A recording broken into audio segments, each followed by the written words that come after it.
The desperate failure of Tchaikovsky's marriage to Antonina Milyukova and of his attempted suicide left scars that would never heal and brought changes both to the man and to his music that would remain with him for the rest of his life.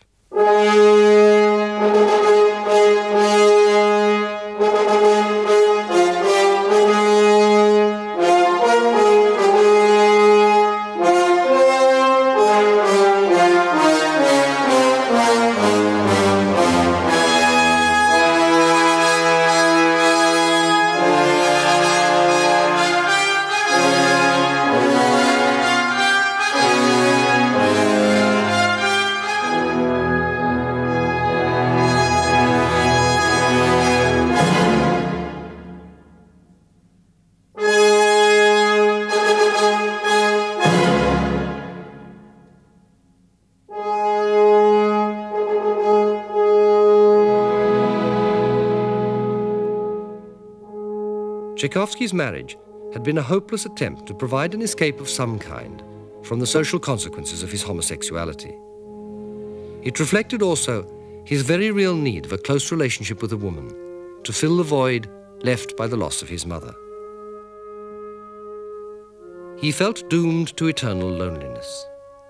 But fate presented him with Nadezhda von Meck, and he was to find solace in his strange relationship with this unusual woman.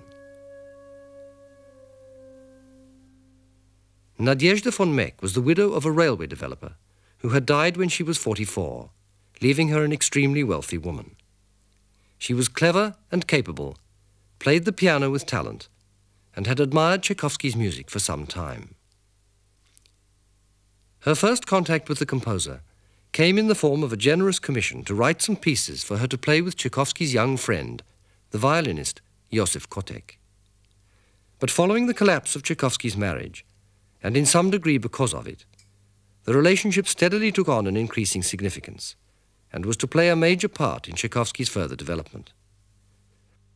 For the next 13 years, although they studiously avoided meeting, Nadezhda von Meck would guarantee Tchaikovsky the financial independence to devote himself entirely to composition. Perhaps even more significantly, she gave him through a long and passionate correspondence the support of an intimate confidant and an emotional focus which brought a measure of stability. All of these things contributed to an important change in Tchaikovsky's creative preoccupations. His identification with the fate of his young heroines begins to give way to an introspective concern with his own most intimate problems, and to the expression of his own fate through the symphonies, a concern that he was willing to share with his new confidant.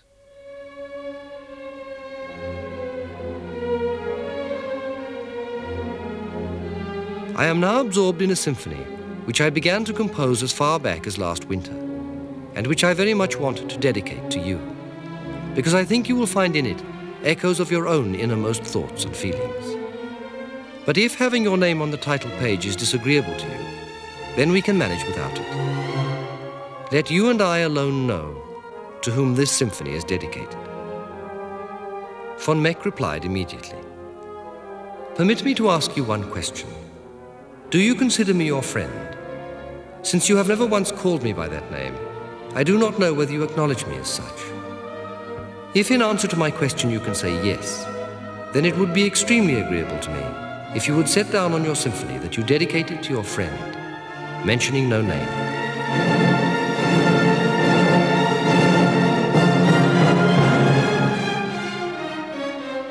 Tchaikovsky responded to this demand for a more intimate relationship by writing across the title page of the manuscript score, dedicated to my best friend. He had found a seemingly perfect foil, and it drew from him a flood of the most intimately revealing declarations of his artistic intentions. In our symphony, there is a program. It is possible to express in words what it is trying to say, and to you, and only to you, I am able and willing to explain the meaning both of the whole and of the separate movements. Of course, I can do this only in a general way. The introduction is the seed of the whole symphony, undoubtedly the main idea.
This is fate, that fateful force which prevents the impulse to happiness from obtaining its goal, which jealously ensures that peace and happiness shall not be complete and unclouded, which hangs over your head like the sword of Damocles, and unwaveringly, constantly poisons the soul.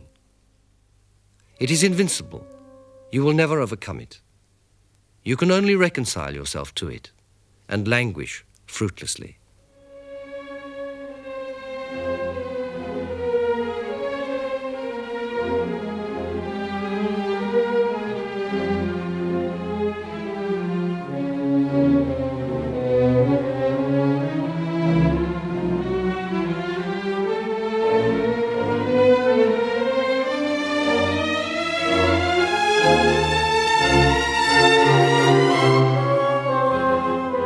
Tchaikovsky knew that his symphony was intensely biographical, and in answer to criticism from Sergei Taneyev that it was programmatic, he responded, "As for your observation that my symphony is programmatic, I completely agree. But the program is such that it cannot be formulated in words. Should not a symphony express everything for which there are no words, but which the soul wishes to express and requires to be expressed?"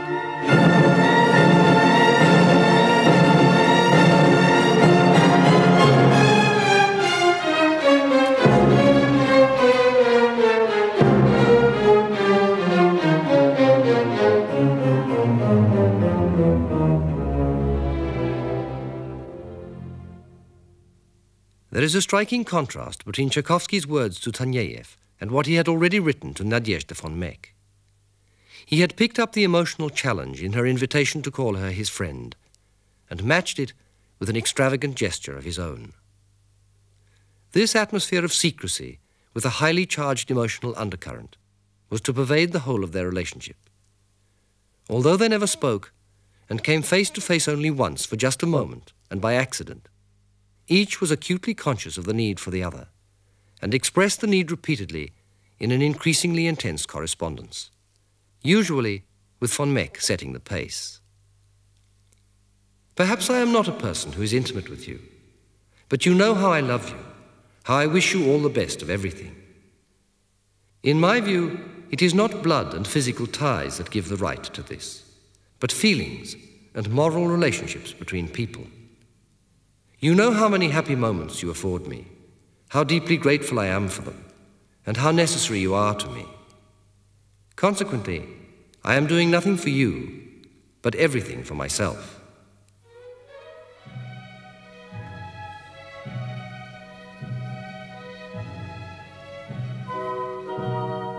The relationship had quickly taken on a peculiar intensity, no doubt fired by Tchaikovsky's dedication of the symphony and the program which he had sent.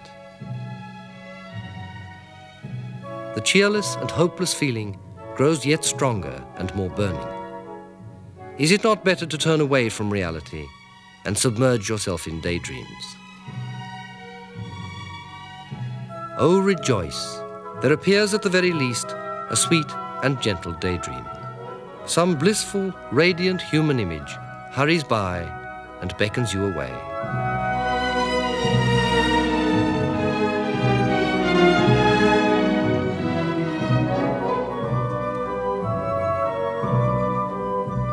How good this is. How distant now sounds the obsessive first theme of the Allegro. Little by little, daydreams envelop the soul completely. There she is, happiness.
No, they were but daydreams, and fate awakes you from them.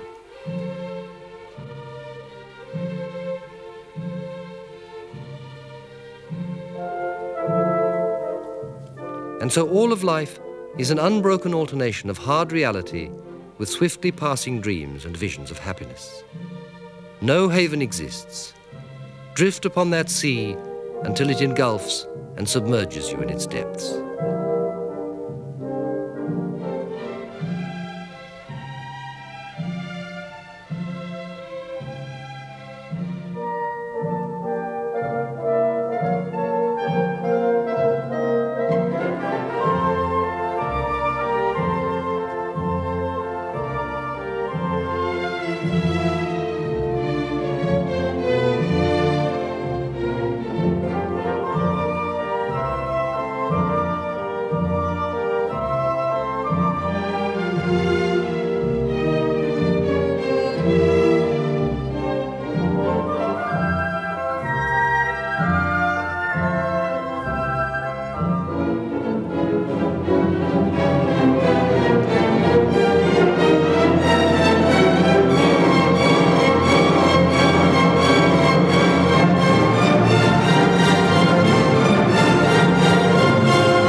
The Fourth Symphony was completed in January of 1878.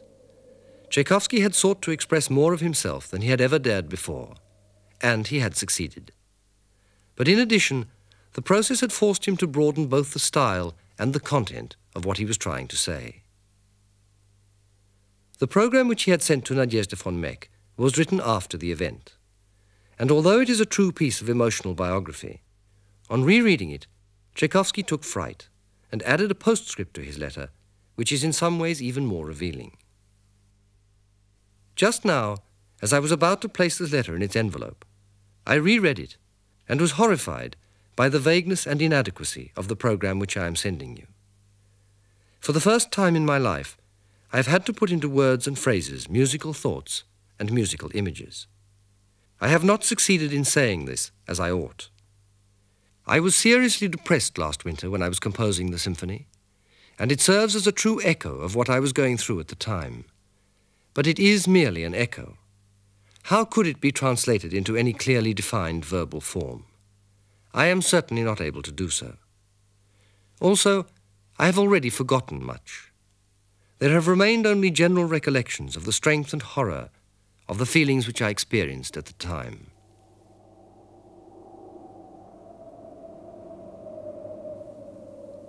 The shadow of those feelings was to remain with Tchaikovsky for a long time to come. The collapse of his marriage had taken its toll, and for the next 8 years he composed nothing that showed the same inspiration and personal commitment as he had given to the Fourth Symphony and Evgenia Onegin. And he knew it. He became depressed both about his career and about his creative powers, and began to feel that he had played himself out. For a long time, he composed nothing at all. Then, when he was in Italy in March of 1881, he learnt that Nikolai Rubinstein, who was to have joined him on his tour, had died in Paris. He went there immediately, full of anxieties at the prospect of seeing Rubinstein's lifeless body.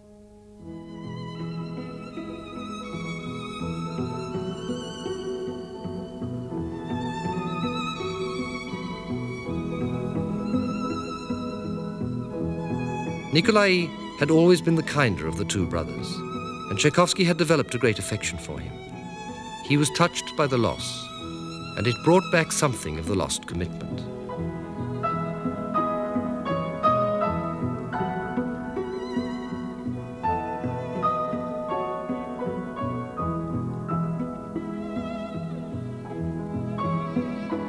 He wanted to write something intimate with an important piano part.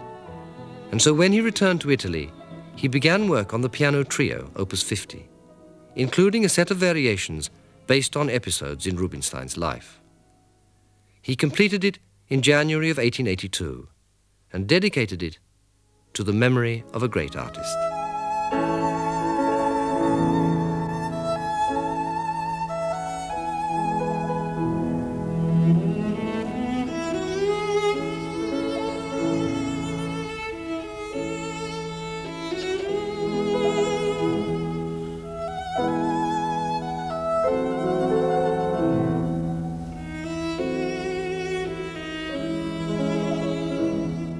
In November of that same year, when Tchaikovsky was 42, Mily Balakirev, who had played so important a role in the composition of Romeo and Juliet, and who had so much admired Francesca da Rimini, suggested Byron's Manfred as a subject for another symphonic poem. Tchaikovsky turned it down, but with revealing thoughts about his feelings of inadequacy. Despite my venerable age and my considerable experience in composing, I must confess that I am still wandering in the boundless field of composition, trying vainly to discover my true pathway. I feel that such a pathway does exist, and I know that once I find it, I shall hit upon where I ought to be going. From time to time, I've come close to that path, but this has happened only rarely, and in no way can I number Francesca and The Tempest among those few exceptions. These compositions of mine in no way recreate the given subject, but are only written apropos of it. That is to say, the kinship of the music and the program is not an inner one, but external and incidental. 2 years later, however, in November of 1884, the two men met in Moscow, and Balakirev, in a spirit of newfound religious fervor, demonstrated a concern and affection for Tchaikovsky which touched him deeply. He wrote to Balakirev on the following day. I was profoundly moved by our conversation of yesterday. How good you are. What a true friend you are to me. How I wish that that enlightenment which has come into your soul would also descend on me. Tchaikovsky had learned that his friend Joseph Kotek, who had made the introduction to Nadezhda von Meck, was dying of tuberculosis in Switzerland, and before going to see him, he bought a copy of Byron's Manfred to take on the journey. But it was not until June of the following year, more than 7 years after the completion of the Fourth Symphony, that he felt able to begin composition. Then he wrote to Sergei Taneyev. After some hesitation, I've decided to compose Manfred, because I feel that until I've fulfilled the promise which I imprudently gave Balakirev during the winter, I shall not be at ease. I don't know what will come out, and for the moment, I'm dissatisfied with myself. No, it's 1,000 times more pleasant to compose without a program. But then, as so often before, work drew him closer and closer to his subject. On the 1st of August, he wrote to Emilia Pavlovskaya, who had sung Tatiana in the premiere of Evgeny Onegin. Now I can't stop. The symphony is coming out gigantic, serious, difficult, absorbing all my time and sometimes wearying me in the extreme. But an inner voice tells me that I am not laboring in vain, and that this will perhaps be the best of my symphonic compositions. For the first time, Tchaikovsky had begun to identify himself with the male figure in one of his works. He wrote again to Emilia Pavlovskaya, expressing the fear that he was turning into a Manfred himself. But despite the hopelessness of Byron's tale and his protagonist's despair, Tchaikovsky had found the key to something in his creativity which had long been submerged, and through it, his ability to express himself moved onto a new level. In the first movement, he produced the most committed music that he had written in 8 years, and the toughest and most masculine music that he had ever composed.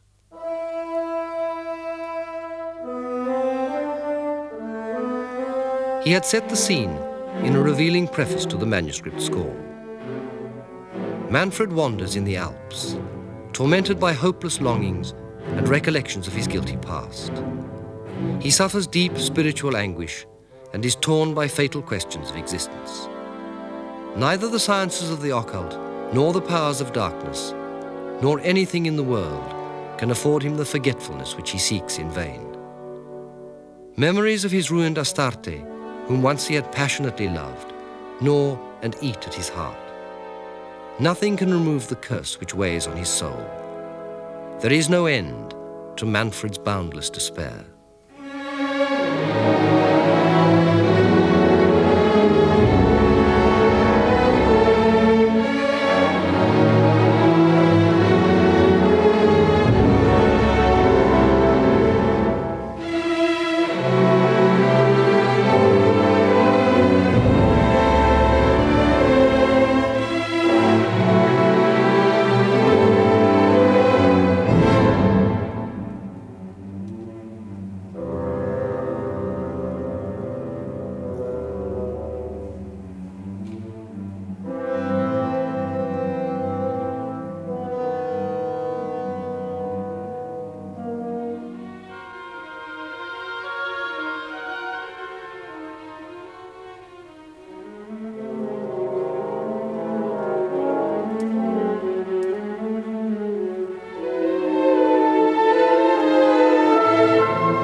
The focal points of Tchaikovsky's identification with Manfred are not difficult to find.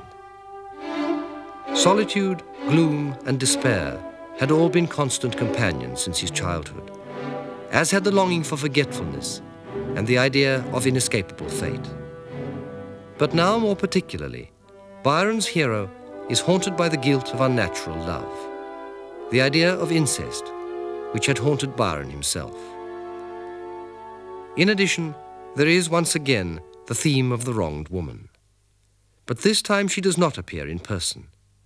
Astarte exists only in the mind of her lover, haunting his memories in the most touching music that Tchaikovsky had written since Tatiana had so stirred him 8 years before.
On the 25th of September, 1885, 5 months after he had begun, Tchaikovsky wrote to Balakirev, "I have carried out your wish. Manfred is finished. I think you will be somewhat displeased at the speed with which I have composed it, but I could not do otherwise. I've sat over Manfred, not getting up from my seat, I may say, for nearly 4 months, from the beginning of June until today. It was very hard work, but also very pleasant, especially when, having begun with some effort, I got carried away. Of course, I cannot predict whether the symphony will please you or not, but believe me, never in my life have I tried so hard and become so weary from my work. The piece is very difficult and demands a very large orchestra. Of course, Manfred is dedicated to you."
I think it's my best symphonic work.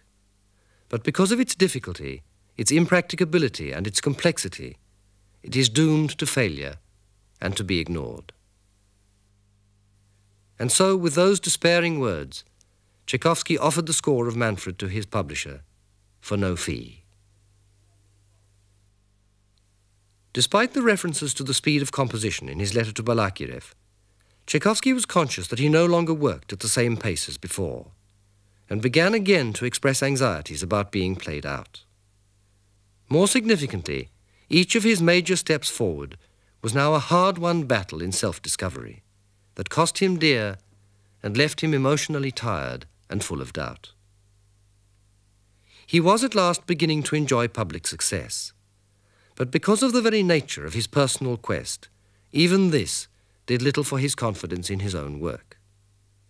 He was even convinced that Onegin was doomed to public failure, since it had been withdrawn from the repertoire. And all of this, in spite of recognizing quite clearly how much of himself he had succeeded in putting into it. He also found increasing difficulty with orchestration, which had always come so easily to him. And his old fear of inherent laziness began to trouble him seriously once again. Perhaps there are grounds for attributing to the Russian people a lack of fundamental creativity, for saying that the Russian is a lazy person par excellence. By nature he is talented, but by nature he suffers from a deficiency of willpower and from a lack of staying power. You have first to overcome yourself. But his successes had helped in some ways. Tchaikovsky had begun to feel more at ease with the world. And early in 1888, when he was 47, he made his first international conducting tour with considerable success. But even this soon lost its charm, and at the end of the tour, he wrote to his publisher, "I have expended a great deal of money and even more health and energy. In return, I have gained some celebrity, but every hour I ask myself why. Is it worthwhile? In the end, I come to the conclusion that it is far better to live quietly, without fame."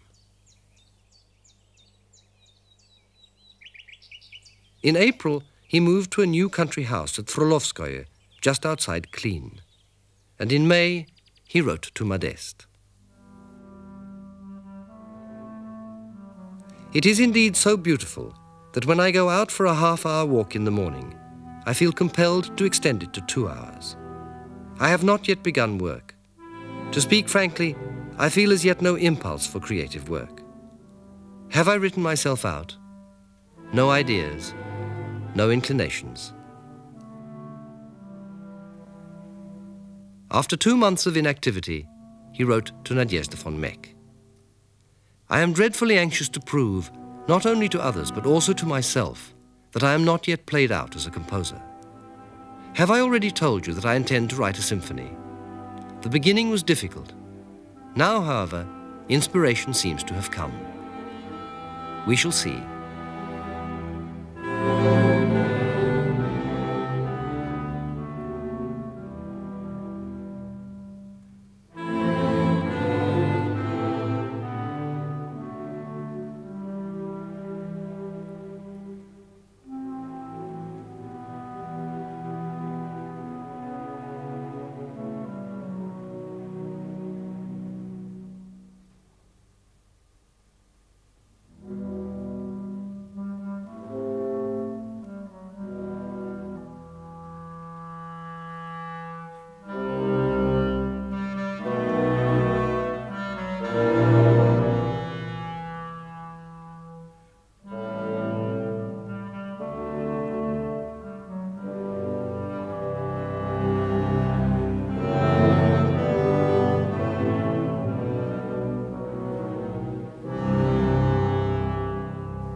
In the Fourth Symphony, Tchaikovsky had attempted to challenge fate, as he felt Beethoven had done in his Fifth. And he had succeeded at least to some extent in brushing fate aside. Now, in a sketch for the first movement of his own Fifth Symphony, he suggests a mood of resignation and describes fate more gently as the workings of providence. Introduction: complete resignation before fate, or, which is the same thing, before the inscrutable predestination of providence. Allegro: murmurs, doubts, plaints, reproaches against X. Shall I throw myself into the embraces of faith? A wonderful program if only it can be fulfilled.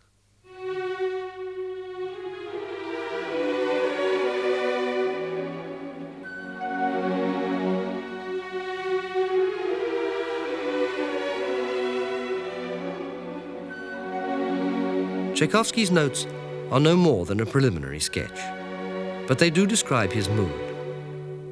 In any case, it is no longer possible to trace any sort of narrative in his music, as it had been with Romeo and Juliet or Francesca da Rimini. Tchaikovsky had traveled a long way since then. There is little doubt that X refers in some way to anguish over his homosexuality, and the idea of religious faith as the road to solace had appealed to him before. But despite the emotional need, he had never been able to commit himself in any meaningful way.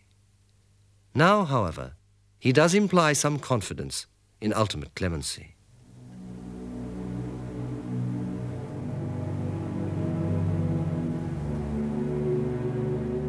If he was unable to find solace in faith, the idea of love as a redeeming force always remained with him. And in the second movement, he once again suggests the theme of love frustrated by fate or providence. But he no longer identifies himself with the sufferings of a heroine or hero. His quest has become one of self-discovery. Now he makes love his own, and in so doing, he makes it universal. In the manuscript score, he wrote above the horn theme, "Oh que je t'aime, oh mon ami."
You ask, my friend, have I known a love that was not platonic?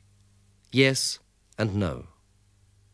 If the question is phrased differently, have I experienced complete happiness in love? Then I will reply, no, no, and no. But I believe that the answer to that question is in my music. If you ask me, do I understand the omnipotence, the boundless force of that feeling, then I will reply yes, yes, and yes. And again I'll say that I have, with love, endeavored repeatedly to express in music the torment and at the same time the bliss of love. I do not know whether I have succeeded. I must leave that to others to decide.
On the 19th of August, 1888, when he was 48, Tchaikovsky wrote to Nadezhda von Meck, "Now that the symphony is nearing its end, I regard it more objectively than at the height of my work on it, and I can say that it is, praise be to God, no worse than its predecessors. This knowledge is very sweet to me." But his self-criticism was developing all the time. By December, his spirit had failed, and what he wrote this time tells us more about his earnestness than about his music. After 2 performances of my new symphony in St. Petersburg and another in Prague, I have come to the conclusion that it is a failure. There is something repellent about it, an insincerity and artificiality. The public instinctively recognizes this, and it was very clear to me that the ovations which I received were directed at my previous work. The realization of all this causes me acute and agonizing dissatisfaction with myself. Am I really played out, as they say? Can I now only repeat and imitate my former style? Last night, I looked through the 4th Symphony, our symphony. What a difference! How immeasurably superior it is. This is sad, very sad. 2 years later, on the 4th of October 1890, he received a letter from Nadezhda von Meck announcing that she was on the verge of bankruptcy and that she would have to break off both the annuity and the friendship. Goodbye, my dear incomparable friend. Remember me sometimes, and do not forget one whose love for you is infinite. With those sentimental words, Tchaikovsky lost not only his benefactress, but his most intimate confidant. After his mother, Nadezhda von Meck had meant more to him than anyone else in his life.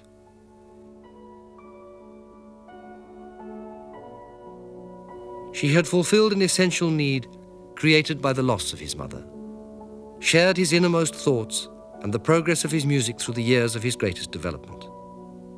She had become an integral part of his spiritual and creative life. When Tchaikovsky discovered that the threat of bankruptcy was unreal, and that in spite of his offers to begin repaying the subsidy, his friend and patron was unwilling to continue the friendship, it dealt him a blow from which he would not recover during the remaining 3 years of his life.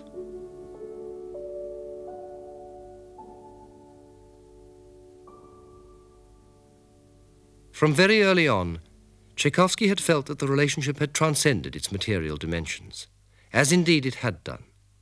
So what happened to end it attacked an essential part of his faith, both in himself and in human nature. And its irony is heightened by the fact that he never discovered what lay behind it, and therefore could never begin to understand. Nadezhda von Meck was both physically ill with tuberculosis and emotionally under severe pressures from her children. Perhaps also with a sense of guilt that her charity had been misdirected through self-interest. She was a passionate woman and no stranger to guilt. An early sexual infidelity had killed her husband and given her an illegitimate child, an event for which she was being blackmailed even at this late stage of her life. To make matters worse, Tchaikovsky could not adequately express his own hurt, for fear of hurting in turn someone who had given him so much and for whom he had such affection. He felt abandoned and became painfully aware of the real depth of his dependence and of his affection. Tchaikovsky was only 50, but he had begun to age rapidly. Nevertheless, he plunged himself repeatedly into feverish activity. His friends found him changed and noted both his age and a melancholy bordering on bitterness.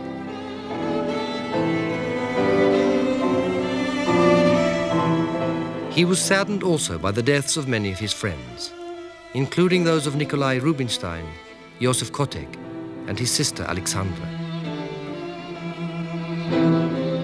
He became increasingly preoccupied with the idea of death, which he referred to as that snub-nosed horror.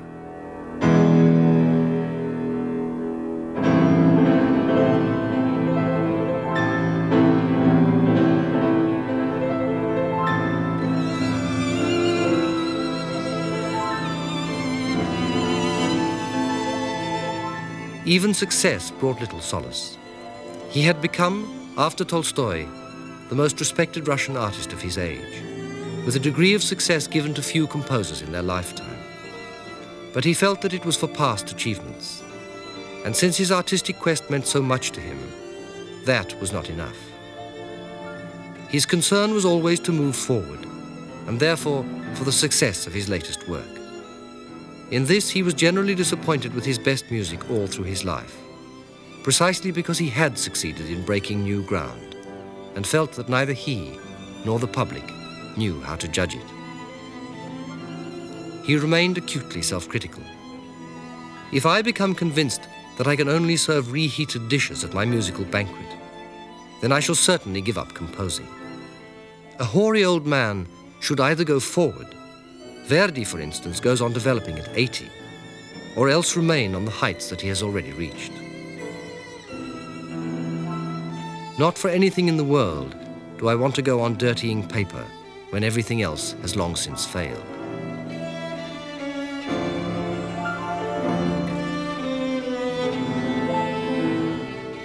In 1892, He set to work on a new symphony, but with little conviction. He wrote from Berlin that he was thinking of abandoning the project, but still needed to work because he could not forget composition, and anyway, needed something to help him occupy his time. By the end of the year, however, he had given up entirely with these words: "There is nothing in the least interesting or attractive about it. I have decided to throw it out and forget about it. I am delighted to have come to this irrevocable decision." He continued his tour, and on New Year's Day, 1893, he visited his beloved Fanny Durbach at her home in France. He had not seen her for more than 40 years.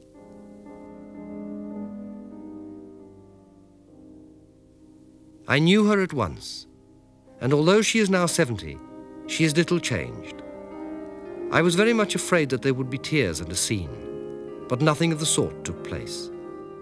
She greeted me as though it was only a year since we had met, with joy, tenderness, and quite simply. Then she showed me our exercise books, and most interesting of all, some wonderfully dear letters of Mamma. The past rose up clearly before me, and I seemed to breathe the air of Votkinsk and to hear the voice of Mamma.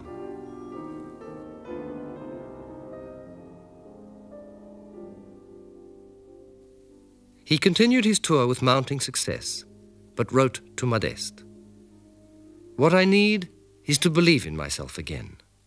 My faith in myself is terribly shattered, and it seems to me that my role has ended." Tchaikovsky was to find that belief only once again, and it brought with it his greatest single step forward and his masterpiece.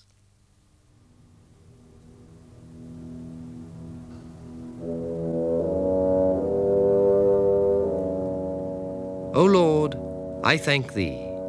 Today, 24th of March, completed preliminary sketch well.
During my journey, the idea for another symphony presented itself to me.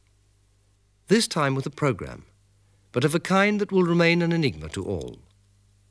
It will just be called Program Symphony, No. 6. It is shot through with subjective feeling, and while I was composing it in my mind during my travels, I often wept a great deal. Now that I am back, I have settled down to writing the sketches, and the work is proceeding so intensively that in less than 4 days, the first movement is completely ready and the others clearly outlined in my head. There will be many formal innovations, among which the finale will not be a noisy Allegro, but on the contrary, a long drawn-out adagio. You cannot imagine what bliss I feel in the conviction that my time is not yet over and that work is still possible. Of course, I may be wrong, but I don't think so. The ultimate essence of the symphony's plan is life. First movement, all impulsive passion, confidence, thirst for activity, must be short. Second movement, love. Third, disappointments. Finale, death. Result of collapse, ends dying away. Must also be short. Tchaikovsky had embarked on the most innovative and the most dramatic of all his works. Perhaps for the first time, he addressed the central emotional problem of his life full square, and in so doing, he succeeded in relating musical material and emotional idea more closely than he had ever done before. All the problems of organization and structure which had so worried him in the past seem finally to be resolved. At the same time, he expresses more clearly than ever before the anguish of love and the unhappiness of a passionate and gentle nature doomed to frustration and seemingly eternal loneliness.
Although the composition of the Sixth Symphony was done in 7 weeks, Tchaikovsky did not hurry into finishing the scoring.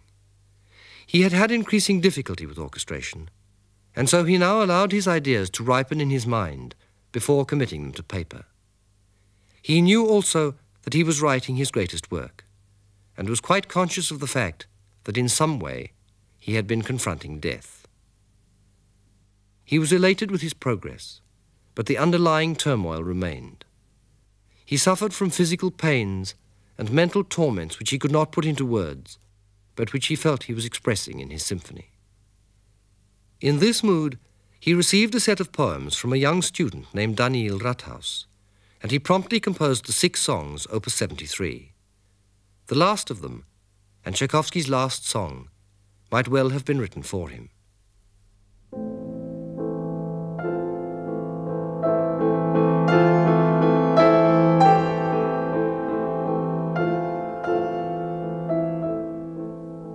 Again, as before, I'm alone. Again I am gripped by despair. The poplar looks in at the window, bathed in moonlight. The poplar looks in at the window. Its leaves whisper something to me, and heaven's ablaze with stars. Where are you now, my love? I cannot begin to convey all that is happening now. Pray for me, as I now pray for you.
On the 1st of August, 1893, at his new home in Cologne, Tchaikovsky set to work on the final details of the Sixth Symphony.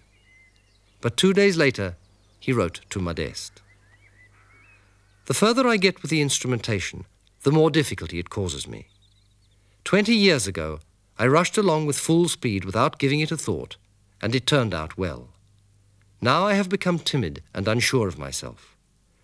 I have just spent the entire day sitting over 2 pages. Nothing really turns out as I'd like it to. But the work is progressing all the same. A fortnight later, he wrote to his favorite nephew, Bob Davidoff. I shall find it neither unusual nor surprising if the symphony is torn to pieces or little appreciated. But I definitely consider it the best, and especially the most sincere of all my works. I love it as I have never loved any other of my musical offspring. On the same day, he wrote to his brother Anatoly. The comparative slowness of the orchestration has not been caused by a deterioration in my powers. It was the result of my having become a great deal stricter with myself. I am very proud of this symphony. I think it is the best of my compositions. By the 1st of September, the work was complete. It was Tchaikovsky's moment of greatest triumph. He knew that he had written his finest work, and more than that, he had come to terms with the obsession that had haunted him all his life, in the only way possible, by recognition and acceptance. Tchaikovsky knew what he had done, but what he did not know was that fate, which had so preoccupied him for so long, was about to overtake him finally. He had written his own requiem. In the first movement, he quotes the Russian burial hymn, and the finale is a lamenting farewell, with an inevitable descent into eternal darkness.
Tchaikovsky conducted the first performance of his Sixth Symphony in St. Petersburg on the 28th of October, 1893.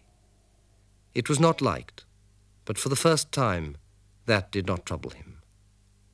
At the very moment of his greatest achievement, his spirit and his febrile imagination had sunk so low that he could be brought to suicide by one-time school friends seeking to protect their school from homosexual scandal.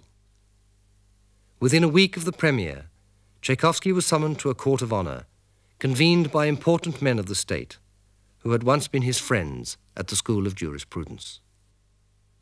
A few days later, on the 6th of November, 1893, at 3 o'clock in the morning, Pyotr Ilyich Tchaikovsky, aged 53, died of poison. Procured for him by his important friends and taken at their insistence.